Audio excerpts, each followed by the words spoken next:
আসসালামু আলাইকুম। সবাই কেমন আছেন? আশা করছি সবাই ভালো আছেন। আজকে সকালবেলা ফেসবুক স্ক্রল করতে করতে হঠাৎ করে একটি ভিডিও সামনে আসলো। ভিডিওটি হচ্ছে ইসকনের এক সাধু ইসলাম, খ্রিস্টান ধর্ম এবং হিন্দু ধর্ম নিয়ে কিছু কথা বলেছেন। কথাগুলো শুনে অনেক ভালো লাগলো, তাই ভাবলাম ভিডিওটি আপনাদের সাথে শেয়ার করি। তো চলুন ভিডিওটি শুরু করা যাক। তিন রকমের ধর্মের লোক বেশি আছে, খ্রিস্টান, ইসলাম আর হিন্দু।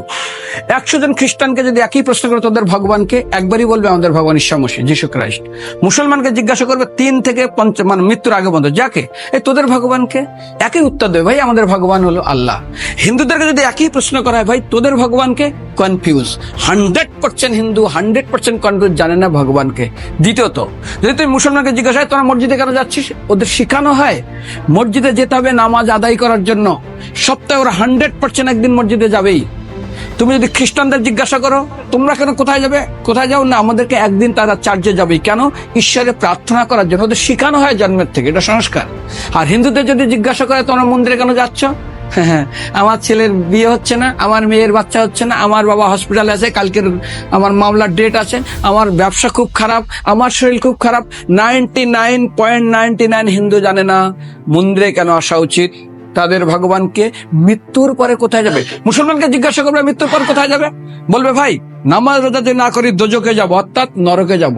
যদি হিন্দুদেরকে জিজ্ঞাসা, ওদেরকে বলবে আর যদি করো নামাজ রোজা করি তাহলে বেহেশতে স্বর্গে যাব। যদি খ্রিস্টানদেরকে জিজ্ঞাসা করো, এই তোমরা যদি আমরা ঈশ্বর আরাধনা করি হেল অর্থাৎ নরকে যাব। যদি বলা হয় যদি করো ঈশ্বর আরাধনা তাহলে তোমরা হেভেন স্বর্গে যাব। আর হিন্দুদেরকে বলে যে তোমরা মরার পরেই 99% হিন্দু এটাই বলে, মিথ্যাই বলে, আমার বাবার সাজ্ঞানে স্বর্গে গিয়ে বসেছে। তোর বাবা কি জমি কেনা আছে নাকি স্বর্গে? তোর বাবা জমি কেনা আছে যে তোর বাবা মরার পরে স্বর্গে গেছে, হোয়াটসঅ্যাপ করে দেখি এই যে অ্যাটাচ বাথরুম টয়লেট আমি একদম ভালোভাবে পৌঁছে গেছে, তোর বাবা স্বর্গে গেছে, জানিস তুই? আরে মৃত্যুর আগে এত কষ্ট পায়, এত কিছু করে, মারার পরে আমার বাবা স্বর্গে গেছে।